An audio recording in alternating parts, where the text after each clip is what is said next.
মিনড্রাই মেশিনে PW check করার জন্য প্রথমে চাপ দিতে হবে সেট আপ চাপ দেওয়ার পর ডিসপ্লেতে এখানে মেনটেনেন্স লেখাতে সিলেক্ট করে এরপর সেট বাটন ক্লিক করতে হবে। ক্লিক করে এখানে যেমন পিডব্লিউ লেখা আছে, পিডব্লিউর ডান সাইডে লেখা আছে ট্রায়াল এক্সপার্ট, তার মানে এটা ট্রায়াল যেটা ছিল 90 দিনের ওটা ওনারা ইউজ করছে।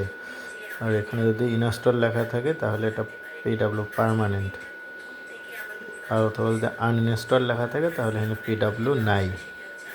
তো এই মেশিনে আমরা দেখতেছি পিডব্লিউ নাই, পার্মানেন্ট ছিল না। আদার্সে গিয়ে প্রি ইনস্টলমেন্টে ঢুকে এখানে দেখতে হয় কোনো পিরিয়ড আছে কি না।